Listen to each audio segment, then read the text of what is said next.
Today is a great day to come to Brighton because it's the day of Buddha's birthday. Today is Buddha's birthday, Lord Buddha's birthday. You all have heard about his birth and that his mother dreamt of an elephant, of a large white elephant, before the birth of Buddha. And then it was predicted that a child will be born in your family who will be either a great saint or a very great king, as in Sanskrit called chakravarti, means the one who is the ruler of the whole world. So the father got worried and he thought he must get the son involved into the family life, into material life, and give him all the pleasures of life. So he built a very special place for him, beautiful palace to live in. And where he got married to a girl called Yashodhara, was a very, very beautiful woman, gave him all the pleasures of life, everything that he could do to entice this boy away from asceticism. Also, you know the story of his going one day on the road, how he found three types of people and how he felt that why a person should become old, why should a person suffer in life, and why should people die.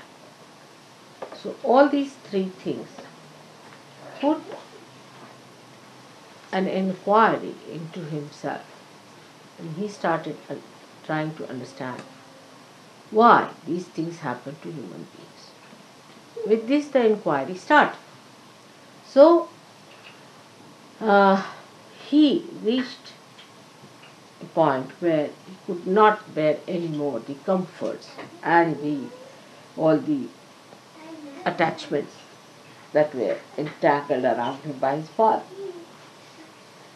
He had a son whose name was Rahul, and he left the son and the wife in the search of the truth. Now, he started from a wrong end, I should say, for the search of the truth, because he wanted to know why there are miseries in the human beings. And so he started from collective towards the set. When we see miseries all around us, many people have seen, they say, what about others? Will everybody get realization? Will everybody will have this? You see, this comes from the wrong end, I feel, because first of all we must know, are we all right? Are we perfect? Are we full of joy? Have we received the absolute knowledge? If you start from this point, it's always better. Because he started from the wrong point, searching it from the collective, to remove the miseries of the people, he had to go in a very roundabout. So he read all the books and Vedas, and this he went to big Pandits, to all the great knowledgeable people, to meet them, to ask them the answer why there are these three things. That is, the roga is the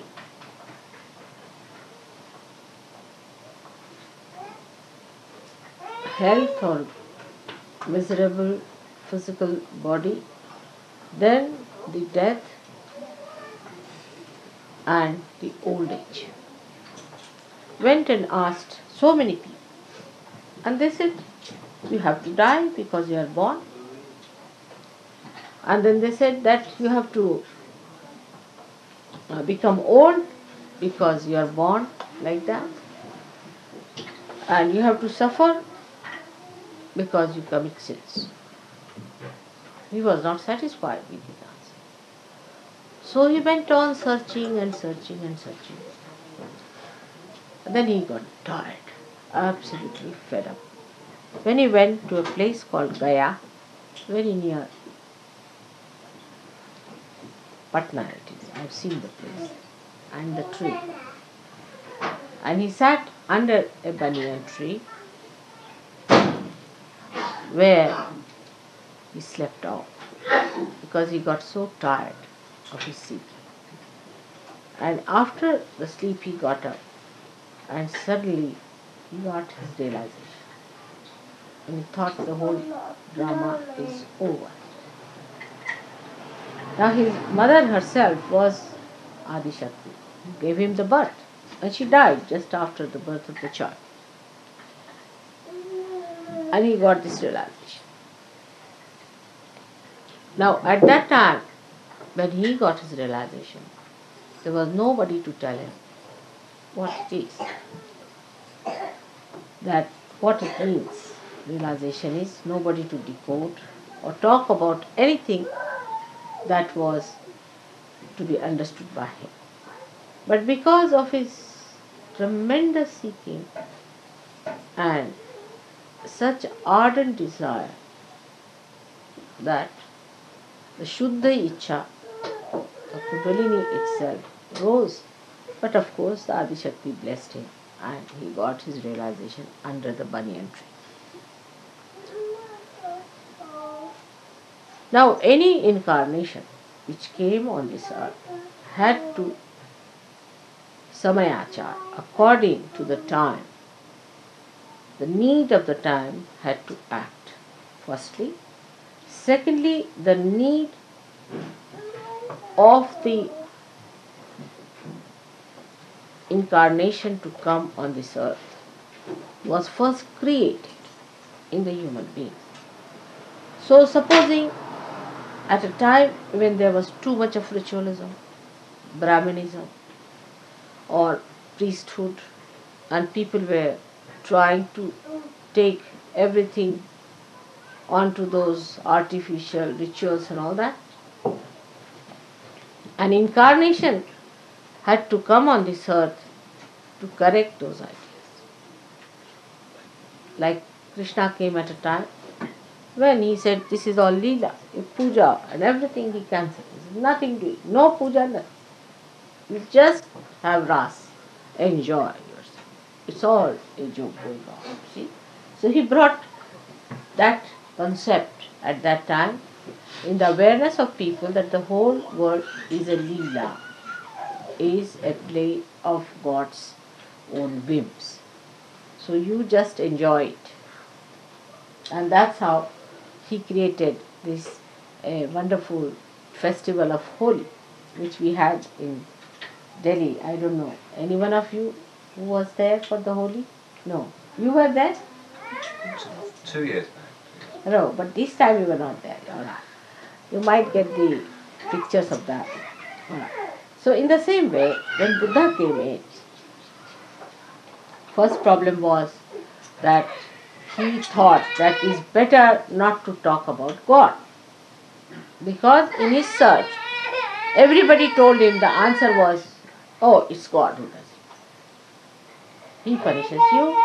It's God who gives you this old age. It's God who does it. But what is this God after all? Why does he do it? He said, you better ask the God. Where is the God? So everybody put every blame on God as usual. Even that's done today. Nothing so new. And nothing unusual, I should say. So this must be done by God himself. If you cut your throat, God put my knife in my hand and he cut my throat. So you see, he thought better not talk of God. Because everybody is going towards God. Then the people whom he met, they said, now I have become God. He said, how? He said, I am God. Oh, what? Why? Because he could mesmerize people. He said, I have become God. Just imagine. So he thought that is very dangerous to talk of God, because people take God in the hand and use it for their own purpose. Always say, oh, this is what the God has to do, and it's God has done it, and I'm in connection with God and I'll tell God. So he got a fright and he said, better not talk about God, because that puts the attention of the people on ritualism, artificial things. They are building temples after temples and just doing all these horrible things which one should not do. Like if you go to the south, you'll find in the temples they shave their heads of the leaves. They shave it completely. And that they have to, this all cobbled along the sides of the walls of the temple. And the ladies who shave their head are just rolling along the sides. You see, they have to do it sometimes 1008 times, rolling. Imagine. And the water is poured on them. See, God knows what is the ritual from where it has come. So the poor women go on rolling like that. And somebody is pouring water on them all the time, buckets after buckets. The husband and the brother and all, they bring one after another. You see, one is finished, then another one. Poor ladies rolling like that on that muddy, sort of a cobbled area. I mean, I was shocked when I saw this. I said, what's this? And then later on, you see, they became modern. So they started selling the hair, you see, abroad. So the whole thing became a big industry in Madras, you see. The hair was made into this bouffant and all that you call it, you see. That's sent to England and other places. So, it's, I mean, in the name of God, ridiculous things were done. Ridiculous things were done. So he just thought, better not talk about God. The first step is self-realization. He was a great Sahaja, I must say. Because he said, nothing doing, don't talk about God or anything. First you get your realization. That was the first condition. Establish it. Unless and until you have established your realization, nothing doing. So he just started his own method of propagating Buddha's knowledge, or you can Buddhism, as they call it. Of course it became ism later on.